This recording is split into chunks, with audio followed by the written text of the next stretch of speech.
ನಮಸ್ಕಾರ. ನೀವು ನೋಡ್ತಾ ಇದ್ದೀರಾ ಕರ್ನಾಟಕ ನ್ಯೂಸ್ ಬೀಟ್. ವೀಕ್ಷಕರೇ, ಯುಗ ಯುಗಾದಿ ಕಳೆದರೂ ಯುಗಾದಿ ಮರಳಿ ಬರ್ತಾ ಇದೆ. ಎಸ್, ಯುಗಾದಿ ಹಬ್ಬ ಅಂತ ಅಂದರೆ ನಮಗೆಲ್ರಿಗೂ ಕೂಡ ಸಂಭ್ರಮದ ದಿನ. ಮನೆ ಮಂದಿ ಎಲ್ಲರೂ ಕೂಡ ಈ ಒಂದು ಹಬ್ಬವನ್ನು ಅತ್ಯಂತ ವಿಜೃಂಭಣೆಯಿಂದ ನಾವು ಆಚರಣೆಯನ್ನು ಮಾಡ್ತೀವಿ. ಎಸ್, ಈ ಒಂದು ಯುಗಾದಿ ಹಬ್ಬ ಅಂದರೆ ಏನು, ನಿಜಕ್ಕೂ ಇದರ ಮಹತ್ವ ಏನು ಎಲ್ಲವನ್ನ ತಿಳಿಸಿಕೊಡೋದಕ್ಕೆ ಇವತ್ತು ನಮ್ಮ ಜೊತೆ ಇದ್ದಾರೆ ಹಿಂದೂ ಧರ್ಮ ಪ್ರಚಾರಕರಾದಂತಹ ಕೆ ರಮಾನಾರಾಯಣ್ ಅವರು. ಬನ್ನಿ ಅವರನ್ನ ಮಾತಾಡ್ಸೋಣ. ಹಾಗೆಯೇ ಯುಗಾದಿ ಹಬ್ಬದ ಬಗ್ಗೆ ಸಾಕಷ್ಟು ಮಾಹಿತಿಗಳನ್ನು ಖುದ್ದಾಗಿ ಅವ್ರ ಜೊತೆ ಕೇಳೋಣ. ಮೇಡಮ್, ಕಾರ್ಯಕ್ರಮಕ್ಕೆ ಆತ್ಮೀಯವಾದಂತಹ ಸ್ವಾಗತ. ನಮಸ್ಕಾರ. ಮೇಡಮ್, ಈಗ ಯುಗಾದಿ ಹಬ್ಬ, ಪ್ರತಿ ವರ್ಷ ಯುಗಾದಿ ಹಬ್ಬವನ್ನು ನಾವು ವಿಜೃಂಭಣೆಯಿಂದ ಆಚರಣೆ ಮಾಡ್ತೀವಿ. ಸೊ ಯುಗಾದಿ ಹಬ್ಬ ಅಂದರೆ ಏನು, ಅದರ ಮಹತ್ವ ಏನು ಅನ್ನುವಂಥದ್ದು ನಮ್ಮ ವೀಕ್ಷಕರಿಗೆ ಮೊದಲನೇದಾಗಿ ತಿಳಿಸ್ಕೊಡೋದಾದರೆ. ಖಂಡಿತ. ಯುಗಾದಿ ಹಬ್ಬ ನಾವು ಒಂದು ದೇವತಾ ಪ್ರಾರ್ಥನೆಯಿಂದ ಇವತ್ತಿನ ಕಾರ್ಯಕ್ರಮನ ಆರಂಭ ಮಾಡೋಣ. ಓಂ ಶುಕ್ಲಾಂಬರಧರಂ ವಿಷ್ಣುಂ ಶಶಿವರ್ಣಂ ಚತುರ್ಭುಜಂ ಪ್ರಸನ್ನವದನಂ ಧ್ಯಾಯೇತ್ ಸರ್ವವಿಘ್ನೋಪಶಾಂತಯೇ. ಗುರುರ್ಬ್ರಹ್ಮ ಗುರುರ್ವಿಷ್ಣುಃ ಗುರುರ್ದೇವೋ ಮಹೇಶ್ವರಃ ಗುರುಃ ಸಾಕ್ಷಾತ್ ಪರಂ ಬ್ರಹ್ಮ ತಸ್ಮೈ ಶ್ರೀ ಗುರವೇ ನಮಃ. ಇದು ಯುಗಾದಿ ಹಬ್ಬ. ಯುಗಾದಿ ಅಂದರೆ ಸಾಮಾನ್ಯವಾದ ಮಾತಿನಲ್ಲಿ ಯುಗಾದಿ ಹೋಗಿ ಉಗಾದಿ ಅಂತ ಹೇಳ್ತಾ ಇದ್ದೀವಿ. ಅದು ಆಡು ಭಾಷೆ ಆಗೋಯ್ತು.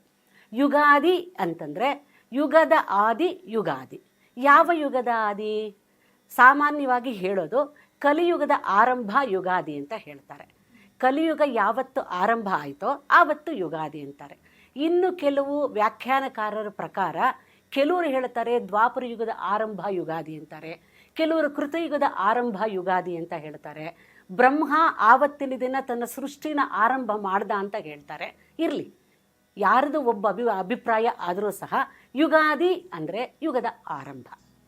ಈ ಯುಗಾದಿ ಅಂದ ತಕ್ಷಣ ನಮಗೆ ಮೊಟ್ಟ ಮೊದಲು ಜ್ಞಾಪಕ ಬರೋದೇ ನಾವು ಚಿಕ್ಕನ್ನಲ್ಲಿ ಮಾಡ್ತಾ ಇದ್ವಿ ಅಭ್ಯಂಗ ಸ್ನಾನ, ಅನಂತರ ದೇವತಾ ಪೂಜೆ, ಬೇವು ಬೆಲ್ಲ, ಎಲ್ಲರೂ ಬೇವು ಬೆಲ್ಲ ಸ್ವೀಕಾರ ಮಾಡೋದು, ಸಾಯಂಕಾಲ ಪಂಚಾಂಗ ಶ್ರವಣ. ಇದು ಇಷ್ಟು ನಮಗೆ ಯುಗಾದಿ ಎಂದ ತಕ್ಷಣ ನಮ್ಮ ಮನಸ್ಸಿನಲ್ಲಿ ಚಿತ್ರ ಹಾದು ಹೋಗುತ್ತೆ. ನಾವೆಲ್ಲ ಚಿಕ್ಕಂದಲ್ಲಿ ಇರಬೇಕಾದ್ರೆ ರೇಡಿಯೋ ಇಟ್ಟ ತಕ್ಷಣವೇ ಆವತ್ತಿನ ಕಾರ್ಯಕ್ರಮ ನಿರೂಪಣೆ ಮಾಡಬೇಕಾದ್ರೆ ಫಸ್ಟ್ ಬರ್ತಾ ಇದ್ದಿದ್ದೆ, ಯುಗ ಯುಗಾದಿ ಕಳೆದರೂ ಯುಗಾದಿ ಮರಳಿ ಬರುತ್ತಿದೆ, ಹೊಸ ವರುಷಕ್ಕೆ ಹೊಸ ಹರುಷವು ಹೊಸತು ಹೊಸತು ತರುತ್ತಿದೆ, ಹೊಸತು ಹೊಸತು ತರುತ್ತಿದೆ. ಅವತ್ತು ಆಕಾಶವಾಣಿನಲ್ಲಿ ಈ ಹಾಡಿಂದನೇ ಯುಗಾದಿ ಶುರುವಾಗ್ತಾ ಇದ್ದಿದ್ದು. ಹಾಗೆ ಯುಗಾದಿ ನಮಗೆ ಇದು, ನೀವು ಯಾವುದಾದ್ರೂ ಒಂದು ವೇಳೆ ಇದಕ್ಕೆ ನೀವೇನಾದರೂ ಪುರಾಣ ಆಧಾರ ಕೊಡ್ತೀರಾ ಅಂತ ನೀವು ಕೇಳಿದ್ರೆ ನಮ್ಮಲ್ಲಿ ಒಂದು ಪದ ಇದೆ, ಆಚಾರ ವಿಚಾರ ಅಲ್ವಾ. ಇದು ನನಗೆ ಗೊತ್ತಿರೋ ಹಾಗೆ ನಾನು ಸುಮಾರು ಪುರಾಣಗಳು ಓದಿರೋ ಪ್ರಕಾರ ಯುಗಾದಿ ಇಂಥ ಪುರಾಣದಲ್ಲೇ ಬರುತ್ತೆ ಅಂತ ಎಲ್ಲೂ ಬಂದಿಲ್ಲ. ಆದರೆ ಇದು ಆಚಾರಗಳು ಚಿಕ್ಕಂದಿನಿಂದಲೂ ನಮಗೆ ನಮ್ಮ ಹಿರಿಯರು ಅಂದರೆ ಋಷಿಮುನಿಗಳು ಕೊಟ್ಟಿದ್ದಾರೆ. ನಮ್ಮ ತಾಯಿ ತಂದೆದಿರೋದನ್ನು ಅನುಸರಿಸ್ಕೊಂಡು ಬಂದರು, ನಾವು ಅನುಸರಿಸ್ಕೊಂಡು ಬಂದ್ವಿ. ಈಗ ನಮ್ಮ ಮಕ್ಕಳು ಅದನ್ನು ಅನುಸರಿಸ್ಕೊಂಡು ಮಾಡ್ತಾ ಇದ್ದಾರೆ. ಇದು ಯುಗಾದಿ ಅಂದರೆ ಈ ಒಂದು ಚಿತ್ರಣ ಎಲ್ಲ ನಮಗೆ ಜ್ಞಾಪಕ ಬರುತ್ತೆ. ಹೌದು. ಇನ್ನು ಯುಗಾದಿ ಅಂದ ತಕ್ಷಣ ಬೇವು ಬೆಲ್ಲ ಸವಿಯುವಂಥದ್ದು ಮನೆ ಮಂದಿ ಎಲ್ಲ, ಅದೊಂಥರ ಸಂಭ್ರಮ, ಖುಷಿ. ಅದ್ರ ಜೊತೆಗೆ ಹೇಗೆ ನಾವು ಆಚರಣೆ ಮಾಡಬೇಕು ಈ ಯುಗಾದಿಯನ್ನ, ಆ ದಿವಸ ಹೇಗೆ ನಾವು ಆಚರಣೆ ಮಾಡಬೇಕು ಅನ್ನುವಂಥದ್ದು ಎಷ್ಟು ಚೆನ್ನಾಗಿದೆ ಗೊತ್ತಾ. ನಮ್ಮ ಹಿರಿಯರು ಎಷ್ಟು ಚೆನ್ನಾಗಿ ಕೊಟ್ಟಿದ್ದಾರೆ ಗೊತ್ತಾ. ಈ ಯುಗಾದಿ ಇವಾಗ ಬೇಸಿಗೆ ಶುರುವಾಗುತ್ತೆ ನೋಡಿ. ಈ ಬೇಸಿಗೆ ಶುರುವಾದ ತಕ್ಷಣ ನೀವೆಲ್ಲಾದರೂ ಹೋಗಿ ಎಲ್ಲ ಡಾಕ್ಟ್ರುಗಳು ತುಂಬೋಗಿರ್ತಾರೆ. ಯಾಕೆ ಅಂತಂದರೆ ವಾತಾವರಣ ಬದಲಾವಣೆ ಆಯಿತು ಅಂತಾರೆ. ಅದಕ್ಕೆ ಈ ವಾತಾವರಣದ ಬದಲಾವಣೆಗೆ ಈ ದೇಹ ದಷ್ಟಪುಷ್ಟವಾಗಿ ಇರಬೇಕು ಅಂತ ಸೂರ್ಯೋದಯಕ್ಕಿಂತ ಮುಂಚೆ ಎದ್ದೇಳಿ ಅಂತ ನಮ್ಮ ಆಯುರ್ವೇದ ಹೇಳುತ್ತೆ. ಆ ಸೂರ್ಯೋದಯಕ್ಕಿಂತ ಮುಂಚೆ ಎದ್ದು ಅಭ್ಯಂಗನ ಸ್ನಾನ ಮಾಡಬೇಕು. ಅಭ್ಯಂಗನ ಸ್ನಾನ ಅಂದರೆ ಮೈಗೆಲ್ಲ ಎಣ್ಣೆ ಹಚ್ಕೋಬೇಕು. ಎಣ್ಣೆ ಹೇಗೆ ಹೀರುತ್ತೆ ಮೈ ಅಂದರೆ, ಈ ಎಣ್ಣೆನ ತಗೊಂಡಂಥ ಮೈ ಮುಂದೆ ಬರುವಂತಹ ಬೇಸಿಗೆ ಕಾಲದ ಎಷ್ಟೋ ಇವಾಗ ಕಾಲರ ಬರುತ್ತೆ, ಅಂಶಾಂಕ ಇವೆಲ್ಲವನ್ನು ತಡೆಯುತ್ತೆ ಇದು. ಅದಕ್ಕೆ ಅಭ್ಯಂಗ ಸ್ನಾನ ಅದು ಯಾವಾಗ ಮಾಡಬೇಕು? ಸೂರ್ಯೋದಯಕ್ಕಿಂತ ಮುಂಚೆ ಎದ್ದು ಮಾಡಬೇಕು. ಅಂದರೆ ಬ್ರಾಹ್ಮಿ ಮುಹೂರ್ತ ಅಂತ ಇಟ್ಕೊಳ್ಳಿ. ಒಂದು ಬೆಳಗಿನ ಜಾವ 4 ಗಂಟೆ, ಇಲ್ಲ 4 ಗಂಟೆ ಬ್ರಾಹ್ಮಿ ಮುಹೂರ್ತ ಆಗದೆ ಹೋದರೆ 5 ಗಂಟೆ ಆವಾಗ ಎದ್ದು ಅಭ್ಯಂಗ ಸ್ನಾನ ಮಾಡಿ ಆಮೇಲಿಂದ ನಾವು ಚಿಕ್ಕಂದಲ್ಲಿರ್ಬೇಕಾದ್ರೆ ನಮ್ಮದೆಲ್ಲ ಹಳ್ಳಿಗಳು. ಆವತ್ತೇ ಕಸ ಗುಡಿಸೋದು, ಒರೆಸೋದು, ರಂಗೋಲೆ ಹಾಕೋದು. ಆ ರಂಗೋಲೆ ನೋಡಿನೇ ಓಹೋ ಇವತ್ತು ಯುಗಾದಿ ಹಬ್ಬ ಅಂತ ಹೇಳ್ಬೋದು. ಆಮೇಲಿಂದ ನಮ್ಮ ನಿತ್ಯ ಕರ್ಮಗಳನ್ನೆಲ್ಲ ತೀರಿಸ್ಕೊಂಡು ಆಮೇಲೆ ದೇವತಾ ಪೂಜೆಗೆ ಬೇವು ಬೆಲ್ಲವೇ ಅವತ್ತು ಮುಖ್ಯ. ಅವತ್ತು ಎಲ್ಲರ ಮನೆಗಳಲ್ಲೂ, ನನಗೆ ಬೇರೆ ಕಡೆಗಿಂತ ನಮ್ಮ ಬೆಂಗಳೂರಿಂದ 150 ಕಿಲೋಮೀಟ್ರ್ ಸುತ್ತಮುತ್ತ ಎಲ್ಲನೂ ಆವತ್ತಿನ ದಿನ ನೀವು ಯಾರ ಮನೆಗಾದರೂ ಹೋಗಿ ಹೋಳಿಗೆ ಹಬ್ಬ. ಅವತ್ತೆಲ್ಲ ಹೋಳಿಗೆ ಮಾಡೋದು, ಎಲ್ಲ ಭಗವಂತನಿಗೆ ನೈವೇದ್ಯ ಇಟ್ಟು ಅದನ್ನು ಎಲ್ಲರೂ ಸ್ವೀಕಾರ ಮಾಡುತ್ತಿದ್ವಿ. ನಮಗೆ ನಮ್ಮ ತಂದೆ ಎಲ್ರಿಗೂ ಬೇವು ಬೆಲ್ಲ ಕೊಡೋರು. ಬೇವು ಬೆಲ್ಲ ಸ್ವೀಕಾರ ಮಾಡಿದ್ದಾದಮೇಲೆ ಸಾಯಂಕಾಲ ನೀವು ಯಾವುದೇ ದೇವಾಲಯಗಳಿಗೆ ಹೋಗಿ, ಎಲ್ಲ ದೇವಾಲಯಗಳಲ್ಲೂ ಪಂಚಾಂಗ ಹೇಳ್ತಾ ಇದ್ದರು. ಆ ಪಂಚಾಂಗ ಶ್ರವಣ ಮಾಡಿ ದೇವಾಲಯಗಳಲ್ಲಿ ನಾವು ಎಲ್ಲರೂ ಸೇರಿ ಅವತ್ತು ಹೊಸ ಬಟ್ಟೆ ಹಾಕ್ಕೊಂಡು ಹೋಗ್ತಾ ಇದ್ವಿ. ಆ ಸಂಭ್ರಮ, ಏನೋ ಸಂಭ್ರಮ, ನಾವೆಲ್ಲ ಹೊಸ ಬಟ್ಟೆ ಹಾಕ್ಕೋತಿದ್ದೀವಿ ಅಂತ. ಅವಾಗ ಎಲ್ಲರೂ ಸಂಭ್ರಮ ನೋಡಿ, ಅಯ್ಯೋ ನಿನ್ನ ಲಂಗ ಎಷ್ಟು ಚೆನ್ನಾಗಿದೆ, ಅಯ್ಯೋ ನಿನ್ನ ಲಂಗ ಎಷ್ಟು ಚೆನ್ನಾಗಿದೆ ಅಂತಂದರೆ ಏನೋ ನಮ್ಗೆ ಆನಂದ. ಅದನ್ನೆಲ್ಲ ಪಂಚಾಂಗ ಕೇಳಿಕೊಂಡು ದೇವಸ್ಥಾನಕ್ಕೆ ಹೋಗಿ ಆವತ್ತು ಬಂದು ಆವತ್ತು ಮತ್ತೆ ರಾತ್ರಿ ಒಬ್ಬಟ್ಟು ತಿಂದ್ವಿ ಅಂದರೆ ಆವತ್ತು ಯುಗಾದಿ ಮುಗೀತು. ಇದು ನಮಗೆ ಮೊದಲಿಂದಲೂ ನಡ್ಕೊಂಡು ಬಂದಿರುವಂಥ ಆಚಾರ. ಇದು ಯುಗಾದಿ ಅಂದ ತಕ್ಷಣ ನನಗೆ ಫಸ್ಟ್ ಬರೋದೇ ಇದೆಲ್ಲ ಒಂದು ಪಿಕ್ಚರ್ಗೆ ಬರುತ್ತೆ. ಹೌದು ಮೇಡಮ್, ಇನ್ನೊಂದು ಹಿಂದಿನ ಕಾಲದಲ್ಲಿ ಅಥವಾ ಒಂದು ಗ್ರಾಮೀಣ ಭಾಗಗಳಲ್ಲಿ ನಾವು ಗಮನಿಸಿದ್ರೆ ಕೂಡು ಕುಟುಂಬ ಇತ್ತು. ಇವಾಗ ಕೂಡು ಕುಟುಂಬನೇ ಇಲ್ಲ. ಜೊತೆಗೆ ಈಗ ಚಿಕ್ಕ ವಯಸ್ಸಲ್ಲಿ ನೀವು ಹೇಗೆ ಈ ಒಂದು ಯುಗಾದಿಯನ್ನು ಸೆಲೆಬ್ರೇಟ್ ಮಾಡ್ತಾ ಇದ್ವಿ, ಆ ದಿನಕ್ಕೂ ಈ ದಿನಕ್ಕೂ ಎಷ್ಟೊಂದು ಬದಲಾವಣೆ ಆಗಿದೆ ಅನ್ನುವಂಥದ್ದು. ಹೌದಮ್ಮ, ಬಹಳ ಬದಲಾವಣೆ. ನನಗಿವಾಗ ನಾನು ಚಿಕ್ಕಂದನಿಗೆ ಕೊಟ್ಟೋಗ್ತೀನಿ, ಬಹಳ ಸಂತೋಷ ಆಗುತ್ತೆ. ನಮ್ಮದು ನೀವು ಹೇಳ್ದಂಗೆ ಕೂಡು ಕುಟುಂಬ. ನಮ್ಮ ಮನೆಯಲ್ಲಿ ನಾವು 6 ಜನ ಮಕ್ಕಳು, ನಮ್ಮ ತಾಯಿ ತಂದೆ, ಆಮೇಲಿಂದ ನಮ್ಮ ಮನೆಯಲ್ಲಿ ಓದ್ಕೊಳ್ಳೋಕ್ಕೆ ಅಂತಲೇ 2-3 ಇರೋರು. ಅವಾಗೆಲ್ಲ ಎಲ್ಲ ಒಂದು ಪಡ್ಸಾಲೆನಲ್ಲಿ ಇಷ್ಟುದ್ದ ಹಾಸಿಗೆ ಹಾಸ್ಕೊಂಡು ಮಲ್ಕೊಂಡ್ಬಿಡ್ತಿದ್ವಿ. ಯಾರಿಗೂ ಸಪರೇಟ್ ರೂಮುಗಳು ಅಂತಿಲ್ಲ, ಅಟ್ಯಾಚ್ಡ್ ಬಾತ್ರೂಮ್ಗಳಿಲ್ಲ, ಎಲ್ರಿಗೂ ಒಂದೇ ಬಾತ್ರೂಮ್ಗಳು.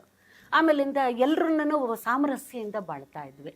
ಆಮೇಲೆ ನಮ್ಮೂರುಗಳ ಕಡೆ ಅವಾಗ ನಮ್ಮದು ಚಿಕ್ಕೂರಾಗಿರೋದ್ರಿಂದ ಸುತ್ತಮುತ್ತಲ ಹಳ್ಳಿಗಳಿಂದ ಹುಡುಗರು ಬಂದು ಹಾಸ್ಟೆಲಲ್ಲಿ ಇದ್ದರೆ ನಮ್ಮ ಮನೆಗೆ ಬಂದು ಕೇಳೋರು, ನಮ್ಮ ಹುಡುಗ ನಿಮ್ಮ ಮನೆಗೆ ವಾರದೂಟಕ್ಕೆ ಬರ್ತಾನೆ ಅಂತ.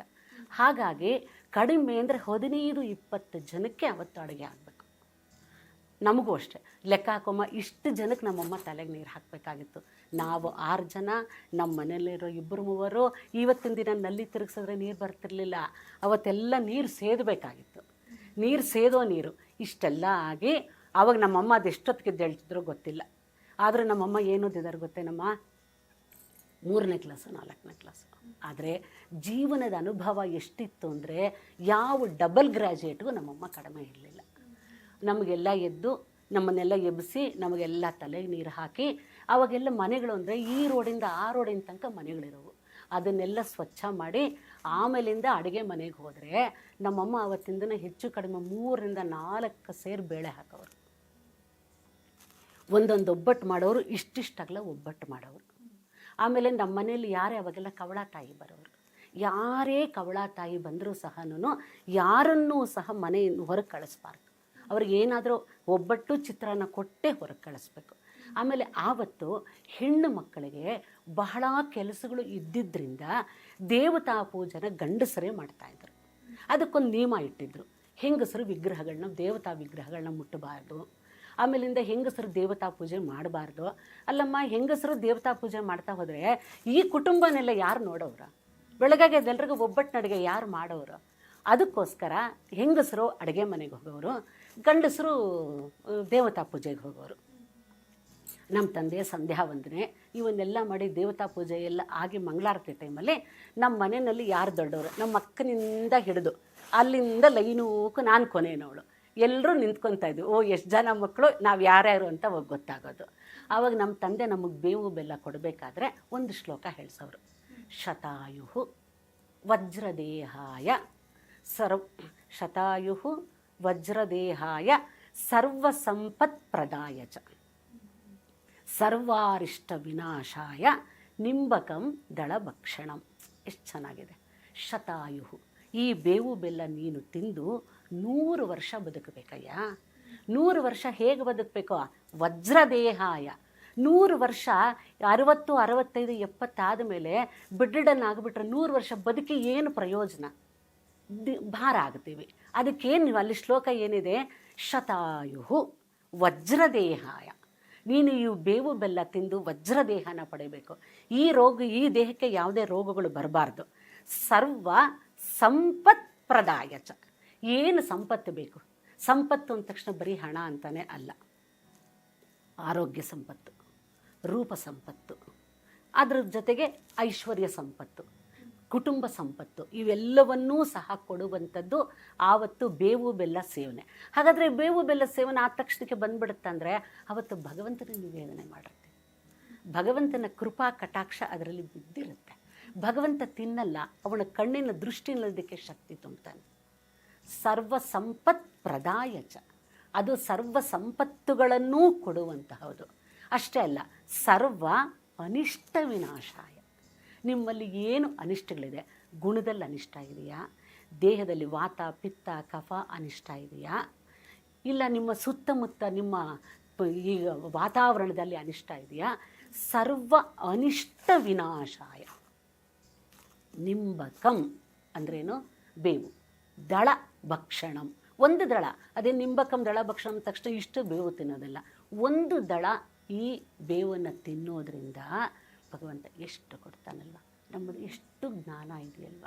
ಶತಾಯು ವಜ್ರದೇಹಾಯ ಸರ್ವ ಸಂಪತ್ಪ್ರದಾಯ ಚ ಸರ್ವಾರಿಷ್ಟ ವಿನಾಶಾಯ ನಿಂಬಕಂ ದಳಭಕ್ಷಣಂ. ಅವತ್ತು ನಮ್ಮ ಮನೆಗಳಲ್ಲಿ ಇವತ್ತು ಅಷ್ಟೇ ಈ ಬಾಗಿಲಿಗೆ ಬೇವು ಬೆಲ್ಲನ ಮಾವಿನ ಸೊಪ್ಪು ಬೇವಿನ ಸೊಪ್ಪನ್ನು ಕಟ್ತಾ ಇದ್ವಿ. ಅದಕ್ಕೆ ಅದಕ್ಕೊಂದು ಕಾರಣ ಇದೆ, ವೈಜ್ಞಾನಿಕ. ಅದೇ ಅದೊಂದು ನನಗೊಂದು ಪ್ರಶ್ನೆ ಇತ್ತು. ಯಾಕೆ ಮನೆಗಳಲ್ಲಿ ಮನೆಯ ಏನು ದ್ವಾರ ಏನಿದೆ ಅಲ್ಲಿ ತಳಿರು ತೋರಣ ಕಟ್ತಾ ಇದ್ರು. ಕರೆಕ್ಟ್. ಸೊ ಇವಾಗ ಎಲ್ಲೋ ಒಂದ್ ಕಡೆ ಪ್ಲಾಸ್ಟಿಕ್ ಹಾಕ್ಬಿಟ್ಟು ಕಟ್ತಾರೆ, ಪ್ಲಾಸ್ಟಿಕ್ ತಳಿರು ತೋರಣ ಕಟ್ತಾರೆ. ಸೊ ಈ ರಿಯಲ್ ಆಗಿ ಈ ತರ ಮಾವಿನ ಎಲೆಯನ್ನು ಕಟ್ತಾರಲ್ವಾ, ಅದಕ್ಕೆ ಏನಾದ್ರೂ ಒಂದು ಕಾರಣ ಇದೆಯಾ? ಯಾಕೆ? ವೈಜ್ಞಾನಿಕ ಕಾರಣ ಇದೆ. ಇವಾಗ ಏನಾದರೂ ಅಕಸ್ಮಾತ್ ಈ ಮೈ ಅಲರ್ಜಿಗಳು, ಆಮೇಲೆ ನಾವು ಬಾಣಂತಿನಲ್ಲಿರಬೇಕಾದ್ರೆ ಬೇವಿನ ಸೊಪ್ಪನ್ನ ಅರೆದುಬಿಟ್ಟು ನಮ್ಮ ತಾಯಿ ಅದನ್ನೆಲ್ಲ ಹಚ್ಚೋರು. ಅದೊಂಥರ ಆ್ಯಂಟಿಬಯಾಟಿಕ್ ಬೇವಿನ ಸೊಪ್ಪು ಅಲ್ವಾ. ಹೊರಗಿನ ವಾತಾವರಣದಲ್ಲಿ ಎಷ್ಟೋ ಕಲುಷಿತವಾದಂತಹ ಸೂಕ್ಷ್ಮ ಕಣಗಳನ್ನು ಬೇವಿನ ಸೊಪ್ಪನ್ನು ನಮ್ಮ ಮನೆ ಬಾಗಿಲಿಗೆ ಆ ಕಡೆ ಈ ಕಡೆ ಸಿಕ್ಕಿಸೋದ್ರಿಂದ ಆ ಬರುವಂತಹ ಗಾಳಿನಲ್ಲಿ ಇರುವಂತಹ ಸೂಕ್ಷ್ಮ ಕಣಗಳನ್ನ ಬೇವಿನ ಸೊಪ್ಪು ಮಾವಿನ ಸೊಪ್ಪು ತಡೆಯುತ್ತೆ. ಈಗಿದನ್ನು ಇನ್ನೊಂದು ಕಾಲ ಅಂತೀವಿ, ವಸಂತ ಕಾಲ ಅಂತೀವಿ ಅಲ್ವಾ. ವಸಂತ ಕಾಲ. ನಾವು ಯುಗಾದಿ ಹಬ್ಬ ಆಚರಣೆ ಮಾಡೋದು ಯಾವಾಗ? ಚೈತ್ರ ಮಾಸ ಪ್ರತಿಪತ್ತು. ಅಂದರೆ ಏನು? ಇವಾಗ ಅಮಾವಾಸ್ಯೆ ಕಳೆಯುತ್ತೆ, ಪಾಲ್ಗುಣ ಮಾಸ ಅಮಾವಾಸ್ಯೆ ಕಳೆದು ಚೈತ್ರ ಮಾಸ ಬರುತ್ತೆ. ಚೈತ್ರ ಮಾಸ ಪಾಡ್ಯದ ದಿನ ನಾವು ಈ ಯುಗಾದಿನ ಆಚರಣೆ ಮಾಡ್ತೀವಿ ಅಲ್ವಾ. ನಾವು ಇಲ್ಲಿ ಅಂದರೆ ನಾನು ಹುಟ್ಟಿ ಬೆಳೆದಿರೋದು ಎಲ್ಲ ಈ ಬೆಂಗಳೂರಿನ ಸುತ್ತಮುತ್ತ ಈ ಬಯಲುಸೀಮೆ ಪ್ರದೇಶ ಆಗಿರೋದ್ರಿಂದ ನನಗೆ ಈ ಬಯಲುಸೀಮೆ ಆಚರಣೆಗಳು ನನಗೆ ಗೊತ್ತಿರೋದು ಅಲ್ವಾ. ಅದಕ್ಕೆ ನಾವೆಲ್ಲವೂ ಸಹ ಚಾಂದ್ರಮಾನ ಯುಗಾದಿನ ನಾವು ಆಚರಣೆ ಮಾಡ್ತೀವಿ. ಚಾಂದ್ರಮಾನ ಯುಗಾದಿ ನಮ್ಮ ಭಾರತದ ದಕ್ಷಿಣ ಭಾಗದಲ್ಲಿ ನಮ್ಮ ಕರ್ನಾಟಕ, ಆಂಧ್ರ, ತಮಿಳುನಾಡು, ಇವಾಗ ತೆಲಂಗಾಣ, ಇವರೆಲ್ಲ ನಾವೆಲ್ಲ ಯುಗಾದಿ ಹಬ್ಬದ ಆಚರಣೆ. ನಾವು ಉತ್ತರ ಭಾರತ, ಪಶ್ಚಿಮ ಭಾರತ, ಪೂರ್ವ ಭಾರತ ಅಷ್ಟಿದೆಯೋ ಇಲ್ವೋ ನನಗೆ ಗೊತ್ತಿಲ್ಲ. ನಾವೆಲ್ಲ ಚಾಂದ್ರಮಾನ ಯುಗಾದಿನ ಇಲ್ಲಿ ಆಚರಣೆ ಮಾಡ್ತೀವಿ. ತಮಿಳುನಾಡಲ್ಲಿ ಸೌರಮಾನ ಯುಗಾದಿ ಆಚರಣೆ ಮಾಡ್ತಾರೆ ಅಂತ ಹೇಳ್ತಾರೆ. ಹಾಗಾದರೆ ಚಾಂದ್ರಮಾನ ಯುಗಾದಿನ ಹೇಗೆ ಆಚರಣೆ ಮಾಡ್ತೀವಿ ಅಂತಂದರೆ 27 ನಕ್ಷತ್ರ. ಚಂದ್ರ 27 ನಕ್ಷತ್ರನ ಒಂದು ಸಾಲಿ ಸುತ್ತಿದಾಗ 1 ತಿಂಗಳು ಅಂತ ಹೇಳ್ತೀವಿ. ಅದಕ್ಕೆ ನಮ್ಮ ಚಾಂದ್ರಮಾನದಲ್ಲಿ ತಿಂಗಳುಗಳು ಚೈತ್ರ, ವೈಶಾಖ, ಜ್ಯೇಷ್ಠ, ಆಷಾಢ, ಇವನ್ನೆಲ್ಲ ನಾವು 12 ತಿಂಗಳು ಹೇಳ್ತೀವಿ. ಈ 12 ತಿಂಗಳಲ್ಲಿ ಕೊನೆಯ ತಿಂಗಳು ಪಾಲ್ಗುಣ. ಪಾಲ್ಗುಣ ಮಾಸ ಅಮಾವಾಸ್ಯೆ ಕಳೆದು ಮಾರನೇ ದಿನ ಚೈತ್ರ ಪಾಡ್ಯ, ಆವತ್ತೇ ಯುಗಾದಿ ಹಬ್ಬನ ನಾವು ಆಚರಣೆ ಮಾಡ್ತೀವಿ. ಇದು ಚಾಂದ್ರಮಾನ ಯುಗಾದಿ. ಅದಕ್ಕೆ ನಾವೆಲ್ಲ ಚಾಂದ್ರಮಾನ ಯುಗಾದಿನ ಅನುಸರಿಸೋರು. ಸೌರಮಾನ ಯುಗಾದಿ ಅಂದರೆ ಸೂರ್ಯನ ಚಲನೆ ಮೇಲೆ ಅವರು ಸೌರಮಾನ ಯುಗಾದಿನ ಆಚರಣೆ ಮಾಡ್ತಾರೆ. ಸೌರಮಾನ ಯುಗಾದಿ ಆಚರಣೆ ಮಾಡಬೇಕಾದ್ರೆ ಮೀನರಾಶಿಯಿಂದ ಸೂರ್ಯ ಮೇಷರಾಶಿಗೆ ಬಂದಾಗ ಅವರು ಸೌರಮಾನ ಯುಗಾದಿನ ಆಚರಣೆ ಮಾಡ್ತಾರೆ. ಹಾಗೆ ನಮ್ಮೂರುಗಳ ಕಡೆಯೆಲ್ಲ ಸಹ ಚಾಂದ್ರಮಾನ ಯುಗಾದಿನೇ ನಾವು ಆಚರಣೆ ಮಾಡ್ತಿದ್ದಿದ್ದು. ಅದಕ್ಕೆ ಸರಿಯಾಗಿ ಮೈಸೂರಿನ ಒಂಟಿಕೊಪ್ಪಲ್ಲವರಿಲ್ವಾ, ಅವರು ಪಂಚಾಂಗ ಮಾಡ್ತಾರೆ. ನಮ್ಮ ಇಲ್ಲಿನ ನಾವೆಲ್ಲರೂ ಸುತ್ತಮುತ್ತ ಇರೋರೆಲ್ಲರೂ ಸಹ ಒಂಟಿಕೊಪ್ಪಲ್ ಪಂಚಾಂಗದ ಆಧಾರದ ಮೇಲೆ ನಾವೆಲ್ಲ ಮಾಡೋದು.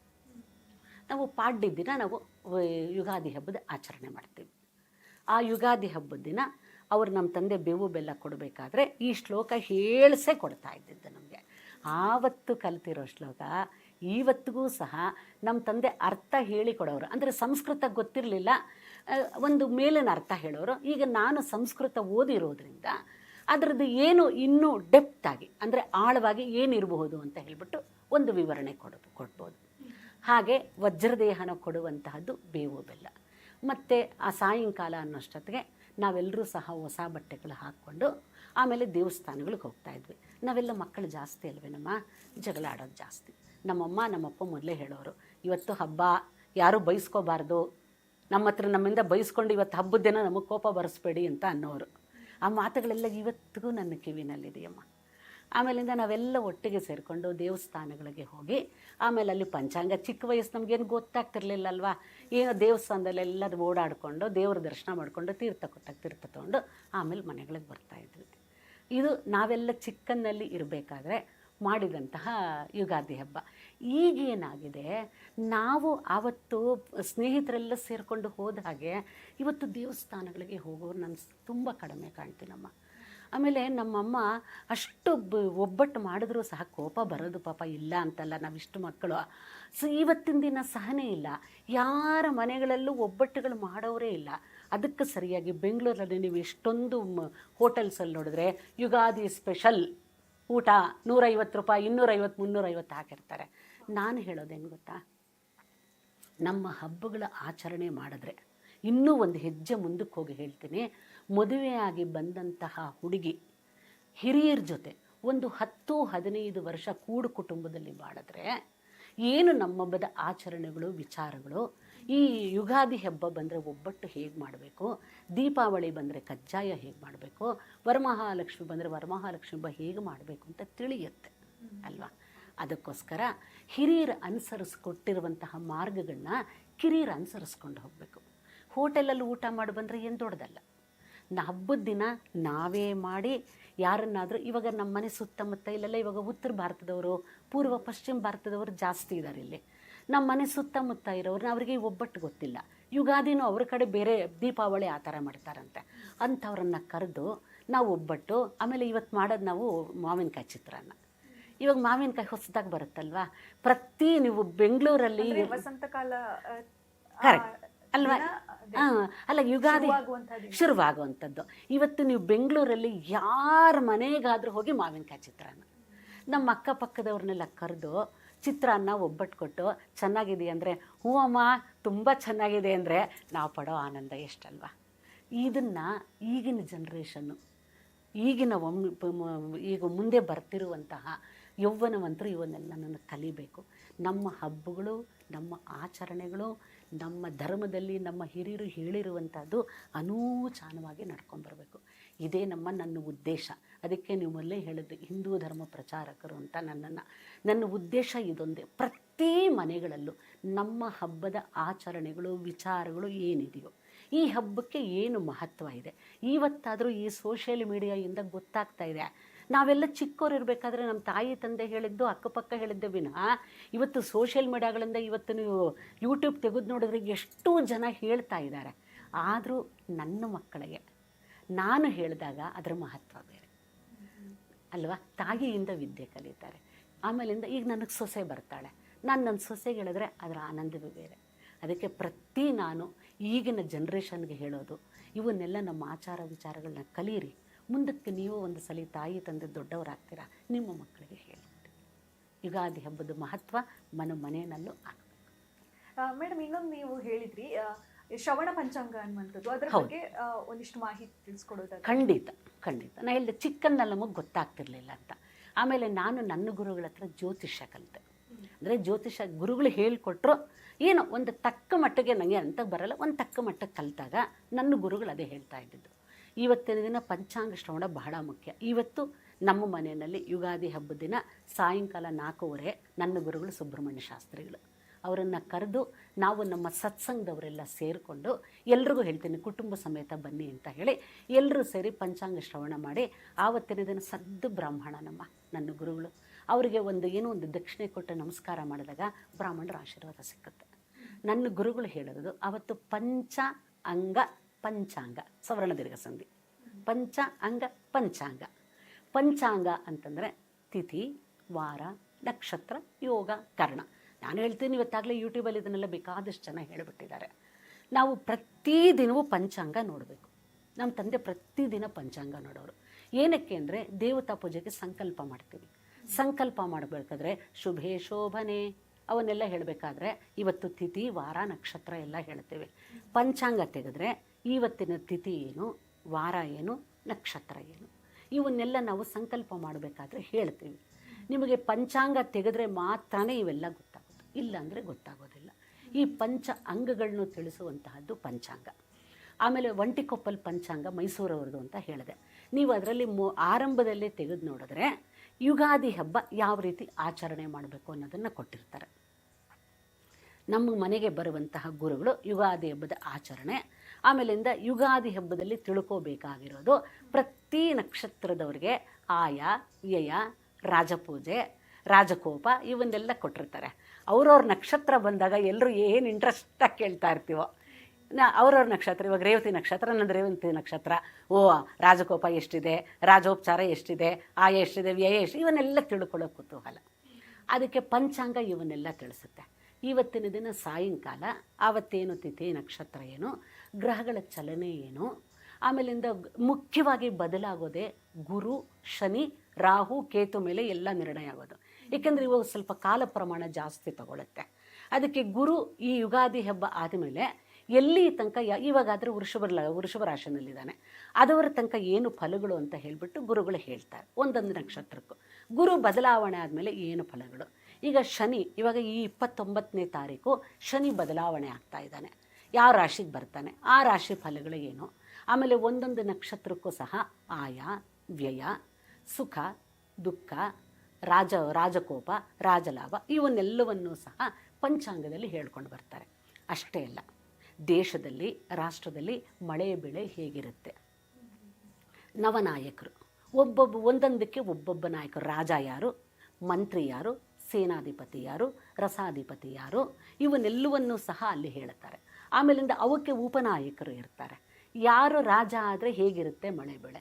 ಈ ಸಲ ಭಾನುವಾರ ಬರ್ತಾ ಇರೋದ್ರಿಂದ ಯುಗಾದಿ ಹಬ್ಬ ರಾಜ ಬಂದು ಸೂರ್ಯ ಆಗ್ತಾನೆ. ಅದಕ್ಕೆ ಅವನಿಗೆ ಮತ್ತೆ ಮಂತ್ರಿ ಯಾರು, ಸೇನಾಧಿಪತಿ ಯಾರು, ಇವನ್ನೆಲ್ಲವನ್ನೂ ಸಹ ಹೇಳ್ಕೊಂಡು ಬರ್ತಾರಲ್ಲಿ. ಇವನ್ನೆಲ್ಲ ತಿಳ್ಕೋಬೇಕು ನಾವು.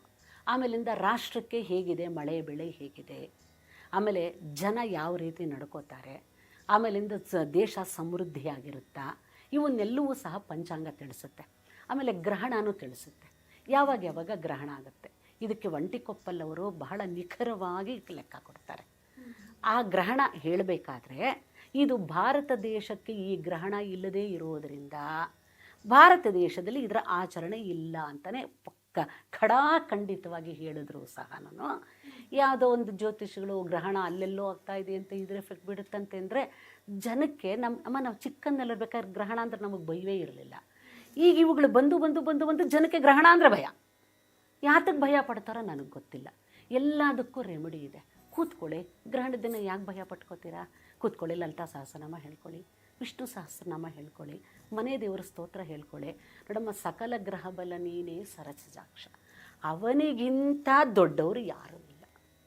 ಚೆನ್ನಾಗಿ ತಿಳ್ಕೊಳ್ಳಿ, ದೇವರು ಬೇರೆ ದೇವತೆಗಳು ಬೇರೆ ಅಲ್ವಾ? ದೇವರು ಬೇರೆ ದೇವತೆಗಳು ಬೇರೆ. ದೇವತೆಗಳು ಪ್ರಪಂಚನ ನಡೆಸೋದಕ್ಕೋಸ್ಕರ ಭಗವಂತನಿಂದ ನಿಯಾಮಕರಾಗಿರೋವರು, ಒಂದು ದೊಡ್ಡ ಆಫೀಸ್ ಇದ್ದ ಹಾಗಿದ್ದು. ಅದಕ್ಕೆ ಗ್ರಹಗಳು ಯಾರು? ದೇವತೆಗಳವರ. ಇಂದ್ರ ಚಂದ್ರ ಇವರು ಇದ್ದಂಗೆ ಇವರು ಸಹ ಸೂರ್ಯ, ಚಂದ್ರ, ರಾಹು, ಕೇತು, ಇವರೆಲ್ಲ ದೇವತೆಗಳು. ಇವ್ರನ್ನೆಲ್ಲ ನಿಯಮನ ಮಾಡೋದು ಭಗವಂತ. ಹಿಡೀರಿ, ಭಗವಂತನ ಹಿಡೀರಿ. ದೇಶದಲ್ಲಿ ರಾಷ್ಟ್ರಪತಿ ಪ್ರೈಮ್ ಮಿನಿಸ್ಟರ್ ಹಿಡಿದ್ಮೇಲೆ ಇಲ್ಲಿನ ಮುಖ್ಯಮಂತ್ರಿ ಬೇಕಾಗೇ ಇಲ್ಲ, ನಿಮಗೆಲ್ಲ ಸೌಕರ್ಯನೂ ಕೊಡ್ತಾರೆ ಅಲ್ವಾ? ಅವರನ್ನ ಹಿಡ್ಕೊಂಡು ಆವತ್ತಿನ ದಿನ ವಿಷ್ಣು ಸಹಸ್ರನಾಮ ಹೇಳ್ಕೋಬೇಕಾ, ಲಲಿತಾ ಸಹಸ್ರನಾಮ ಹೇಳ್ಕೋಬೇಕಾ. ನಿಮಗೇನೂ ಬರಲಿಲ್ವಲ್ಲ ನನ್ನಮ್ಮ, ನಿಮ್ಮ ಮನೆ ದೇವರಾರು ತೃಪ್ತಿ ತಿಮ್ಮಪ್ಪ, ವೆಂಕಟೇಶ ನನಗೆ ನಮಸ್ಕಾರ, ವೆಂಕಟೇಶ ನನಗೆ ನಮಸ್ಕಾರ, ಇದು ಹೇಳೋದೇನು ಕಷ್ಟವೇ? ಎಷ್ಟು ಸುಲಭ ಅಲ್ಲ. ಆಮೇಲೆ ಈ ಕೂತೆ ಹೇಳಬೇಕು ಅಂತಿಲ್ಲ, ಒಬ್ಬಟ್ಟು ಮಾಡ್ತಾ ಹೇಳ್ತಾ ಇರಿ, ಆಮೇಲಿಂದ ಮನೆ ಕೆಲಸ ಮಾಡ್ತಾ ಹೇಳ್ತಾ ಇರಿ. ಒಟ್ಟಿನಲ್ಲಿ ಭಗವಂತನ ಚಿಂತನೆ ಮಾಡಿ. ಏನು ಕಷ್ಟ ಇದಕ್ಕೆ? ದುಡ್ಡು ಕೊಡಬೇಕಾ, ಕಾಸು ಕೊಡಬೇಕಾ? ಏನೂ ಇಲ್ಲ. ಎಷ್ಟು ಸುಲಭವಾಗಿ ನಮ್ಮವರು ಹೇಳಿದಾರಲ್ವ. ಅಂದ್ರೆ ಈ ದಿನ ಯಾವುದು ಶ್ಲೋಕ ಹೇಳಿದ್ರೆ ಒಳಿತು ಅಂತ ಹೇಳ್ತೀರಾ? ಗ್ರಹಣದ ದಿವಸ. ಆ ಗ್ರಹಣ ಯಾವ ರಾಶಿನಲ್ಲಿ ಹಿಡಿಯುತ್ತೆ ನೋಡಬೇಕು. ಒಂದೊಂದು ರಾಶಿಗೆ ಒಂದೊಂದು ದೇವತೆಗಳಿದ್ದಾರೆ. ಆ ದೇವತೆಗಳನ್ನ ಪ್ರಸನ್ನ ಮಾಡ್ಕೊಳ್ಳೋದು. ದೇವತೆಗಳು ಬಹಳ ಬೇಗ ಪ್ರಸನ್ನರಾಗ್ತಾರೆ, ತುಂಬ ಬೇಗ ಪ್ರಸನ್ನರಾಗ್ತಾರೆ. ಅವರು ಪ್ರಸನ್ನರಾದರೆ ಅಂದರೆ ನಮಗೆ ವರಗಳನ್ನು ಕೊಡ್ತಾರೆ. ಇಲ್ಲ ನಿಮಗೇನು ಡೀಟೇಲು ಗೊತ್ತಿಲ್ವೇನಮ್ಮ, ನಿಮ್ಮ ಮನೆಯ ದೇವರು ಸ್ತೋತ್ರ ಮಾಡ್ಕೊಳ್ಳಿ, ನಿಮ್ಮ ಕುಲದೇವತೆ ಸ್ತೋತ್ರ ಮಾಡ್ಕೊಳ್ಳಿ. ಯಾವುದನ್ನು ಮಾಡಿಕೊಂಡ್ರೂ ಭಗವಂತ ಕಾಪಾಡ್ತಾರೆ. ಗ್ರಹಣದ ವಿಚಾರ ಕೊಟ್ಟಿರ್ತಾರೆ. ಆಮೇಲಿಂದ ಲಗ್ನ, ಮದುವೆಗೆ ಲಗ್ನ ಯಾವುದಿಡಬೇಕು, ಗೃಹ ಪ್ರವೇಶಕ್ಕೆ ಲಗ್ನಗಳು ಯಾವುದಿಡಬೇಕು, ಇವನ್ನೆಲ್ಲವನ್ನೂ ಸಹ ಪಂಚಾಂಗದಲ್ಲಿ ಕೊಟ್ಟಿರ್ತಾರೆ. ಪಂಚಾಂಗ ತೆಗೆಯೋದು ನನ್ನ ಗುರುಗಳು ಹೇಳೋದಷ್ಟೇ, ನೀವು ಇಂಥದ್ದು ಅಂತ ಓದಬೇಡಿ, ಒಂದು ಪೇಜ್ ತೆಗೀರಿ, ಏನು ಬಂದರೆ ಅದನ್ನದು ಏನು ಬಂದರೂ ತಿಳ್ಕೊಳ್ಳೋ ಅಂಥ ವಿಷಯ ಇರುತ್ತೆ ಪಂಚಾಂಗದಲ್ಲಿ. ಅದಕ್ಕೆ ಮಳೆ ಬೆಳೆ ಇವನ್ನೆಲ್ಲ ಕೊಟ್ಟಿರ್ತಾರೆ. ಈ ಸಲ ಮಾರ್ಚ್ 29ನೇ ತಾರೀಕು 6 ಗ್ರಹಗಳು, ಷಟ್ ಗ್ರಹಗಳು ಮೀನರಾಶಿನಲ್ಲಿ ಸೇರುತ್ತೆ ಅಂತ ಈಗಾಗಲೇ ಅದು ಎಲ್ಲ ಕಡೆನೂ ಇದೆ, ಪಂಚಾಂಗದಲ್ಲೂ ಇದೆ. ಇದನ್ನು ಒಬ್ಬೊಬ್ಬರು ಒಂದೊಂದು ರೀತಿಯಲ್ಲಿ ವ್ಯಾಖ್ಯಾನ ಮಾಡಿ ಜನಕ್ಕೆ ಭಯ ಹುಟ್ಟಿಸ್ತಾ ಇದ್ದಾರೆ. ನಾನು ಹೇಳೋದು, ಯಾಕ್ರಿ ಭಯ ಪಡ್ತೀರಾ? ಭಗವಂತ ದೊಡ್ಡವನ್ ತಾನೆ. ನಿಮ್ಮ ಧರ್ಮದ ಪ್ರಕಾರ, ನಿಮ್ಮ ಆಚರಣೆಗಳ ಪ್ರಕಾರ, ನಿಮ್ಮ ಮನೆಯ ಪ್ರಕಾರ ಏನು ಸ್ತೋತ್ರ ಬೇಕೋ ಹೇಳ್ಕೊಳ್ರಿ, ಅದೇನು ಮಹಾ ಕಷ್ಟವಾ?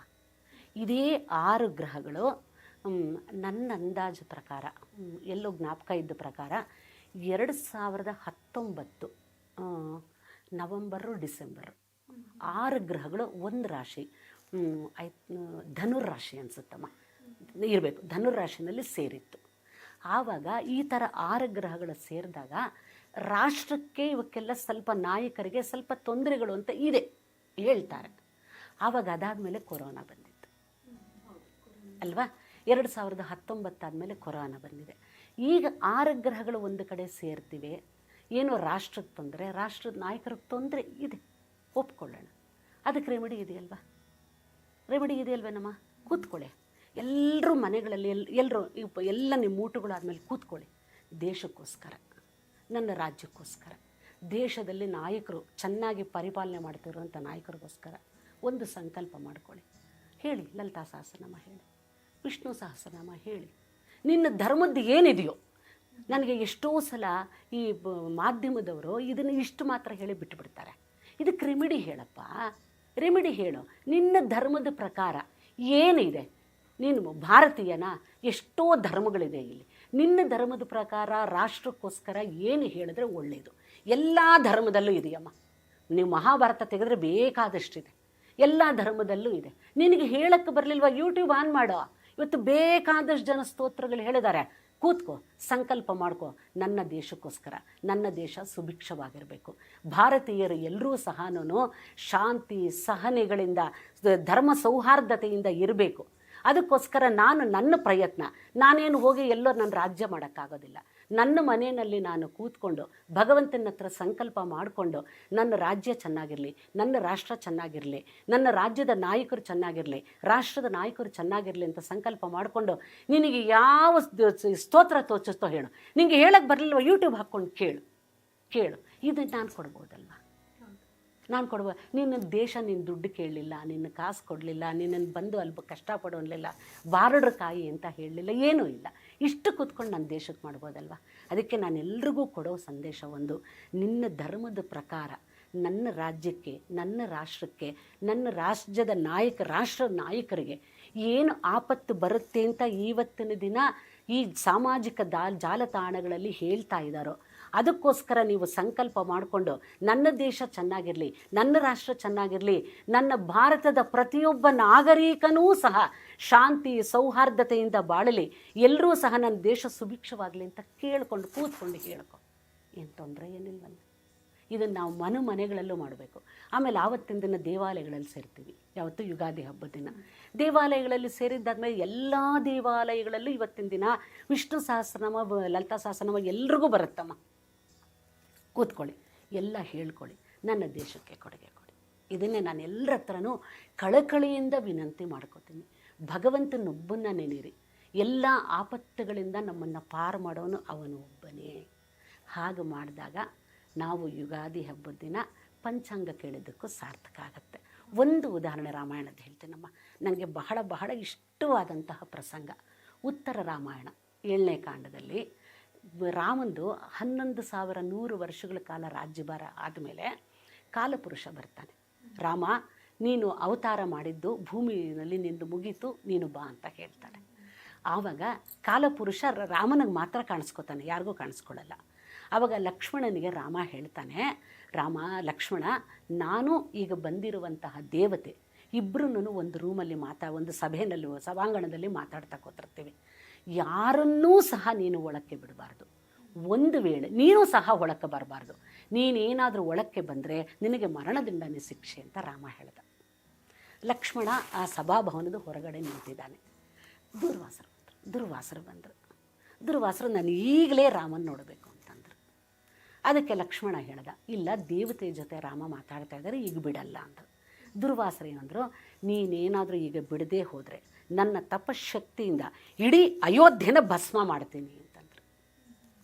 ಲಕ್ಷ್ಮಣ ಯೋಚನೆ ಮಾಡಿದ, ಒಂದು ವೇಳೆ ಈಗ ನಾನು ಒಳಗೆ ಹೋದರೆ ರಾಮ ಯಾರಿಗೆ ಶಿಕ್ಷೆ ಕೊಡ್ತಾನೆ? ನನಗೆ ಮಾತ್ರ ಶಿಕ್ಷೆ ಕೊಡ್ತಾನೆ. ನಾನು ಹೋದರೆ ನನ್ನಂಥವರು 100 ಜನ, 1000 ಜನ, 1,00,000 ಜನ ಲಕ್ಷ್ಮಣರು ಬರ್ತಾರೆ. ಒಂದು ವೇಳೆ ದುರ್ವಾಸರು ಏನಾದರೂ ಅಯೋಧ್ಯೆನ ಭಸ್ಮ ಮಾಡಿಬಿಟ್ರೆ ಮತ್ತೆ ಅಯೋಧ್ಯೆ ಬರಲ್ಲ. ಅಯೋಧ್ಯೆ ಧರ್ಮದಿಂದ ಇರೋ ಅಯೋಧ್ಯೆ, ಧರ್ಮದಿಂದ ಪರಿಪಾಲನೆ ಮಾಡ್ತೀನೋ ರಾಮಂದ ಸಾಮ್ರಾಜ್ಯ, ಎಷ್ಟು ಜನ ಪ್ರಜೆಗಳು ಭಸ್ಮ ಆಗೋಗ್ತಾರೆ. ನಾನು ಹೋದರೂ ಪರವಾಗಿಲ್ಲ, ನನ್ನ ದೇಶ ಉಳಿಬೇಕು. ಇದು ನಮ್ಮ ಕಾನ್ಸೆಪ್ಟ್. ನನಗಿಂತ ಮುಖ್ಯ ನನ್ನ ದೇಶ ಮೊದಲು, ಆಮೇಲೆ ನಾನು. ದೇಶದಲ್ಲಿ ಚೆನ್ನಾಗಿದ್ದರೆ ನಾನು ಚೆನ್ನಾಗಿರ್ಬೋದು. ಎಲ್ಲಾದರೂ ಹೋದರೆ ನಾನು ಭಾರತೀಯ ಅಂತ ಹೇಳೋಕ್ಕೆ ಯಾವುದು ಕಾರಣ? ಈ ನನ್ನ ದೇಶ ಅಲ್ವಾ? ಅದಕ್ಕೆ ಅದನ್ನು ಉದಾಹರಣೆ ತಗೊಂಡು ನನ್ನ ದೇಶಕ್ಕೆ 6 ಗ್ರಹಗಳು ಒಂದು ಕಡೆ ಸೇರ್ತಿದೆಯಂತ ಇರಲಿ ಬಿಡಿ, ಅದು ಗ್ರಹಗಳ ಸಂಚಲನೆ. ನಾನೇನು ಮಾಡಬೇಕು? ಭಗವಂತನ ಸ್ತೋತ್ರ ಮಾಡಬೇಕು. ನನ್ನ ರಾಷ್ಟ್ರ ಸುಭಿಕ್ಷವಾಗಿರಬೇಕು. ಎಲ್ಲ ಜನಗಳಲ್ಲೂ ನಂದು ಒಂದೇ ಕಳಕಳಿಯಾದ ಮನವಿ, ಆವತ್ತಿನ ದಿನ ನನ್ನ ದೇಶಕ್ಕೆ ಏನು ತೊಂದರೆ ಬರುತ್ತೋ ಗೊತ್ತಿಲ್ಲ, ಆದರೆ ಯಾವುದೇ ತೊಂದರೆ ಬರೆದಿರೋ ಹಾಗೆ ನಾವು ಎಲ್ಲರೂ ಒಟ್ಟಿಗೆ, ಎಷ್ಟಮ್ಮ 130 ಕೋಟಿ ನಮ್ಮ ದೇಶದ ಪಾಪ್ಯುಲೇಷನ್ನು, ಅಷ್ಟು ಜನ ಹೇಳಿದಾಗ ಹೇಗಿರ್ಬೋದು? ಭಗವಂತ ಓಡಿ ಬಂದುಬಿಡ್ತಾನೆ ನಮ್ಮನ್ನು ಕಾಪಾಡೋಕ್ಕೆ.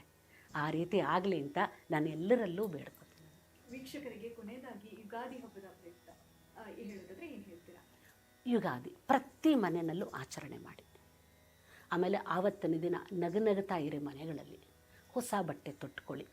ಆಮೇಲಿಂದ ಒಬ್ಬಟ್ಟನ್ನು ಮಾಡ್ಕೊಳ್ಳಿ. ನಿಮ್ಮ ಮನೆ ಸುತ್ತಮುತ್ತ ಇರೋರನ್ನ ಕರೆದು ಒಬ್ಬಟ್ಟನ್ನು ಕೊಡಿ. ಪಂಚಾಂಗ ಕೇಳಿಸ್ಕೊಳ್ಳಿ. ಯಾರಾದರೂ ಸರಿ, ಯಾರಿಗೆ ನಿಜವಾಗಲೂ ಅವಶ್ಯಕತೆ ಇದೆಯೋ, ಒಂದು ಕಾಲಕ್ಕೆ ಒಂದು ಪಂಗಡಕ್ಕೆ ನಾವು ದಾನ ಅಂತ ಕೊಡ್ತಾ ಇದ್ವಿ. ಇವತ್ತು ಕಾಲ ಬದಲಾಗಿದೆ. ಯಾರಿಗೆ ನಿಜವಾಗಲೂ ಅವಶ್ಯಕತೆ ಇದೆಯೋ, ನಿಮ್ಮ ಕೈಯಲ್ಲಿ ಏನಾಗುತ್ತೋ ಅದನ್ನು ದಾನ ಮಾಡಿ. ಅದು ವಿದ್ಯೆಗಾದರೂ ಆಗ್ಬೋದು, ಬಟ್ಟೆಗಾದರೂ ಆಗ್ಬೋದು, ಆಹಾರಕ್ಕಾದರೂ ಆಗಬಹುದು, ಏನಕ್ಕಾದರೂ ಸರಿ. ನಿಮ್ಮ ಕೈಯಲ್ಲಿ ನಿಮ್ಮ ಮನೆ ಸುತ್ತಮುತ್ತ ಇರೋರಿಗೆ ಕೊಡೆ. ಎಲ್ಲೋ ಕಾಡಲ್ಲಿರೋನಿಗೆ, ಎಲ್ಲೋ 100 ಕಿಲೋಮೀಟ್ರ್ ದೂರ ಇರೋನಿಗೆ ಕೊಡಬೇಡಿ. ನಮ್ಮ ಕಣ್ಣ ಮಂದಿ ಇರೋವಂಥ ಯಾರಿಗಾದರೂ ನಿಜವಾಗ್ಲೂ ಅವಶ್ಯಕತೆ ಇರೋನಿಗೆ ನಿಮ್ಮ ಕೈಲಾದಷ್ಟು ದಾನ ಮಾಡಿ.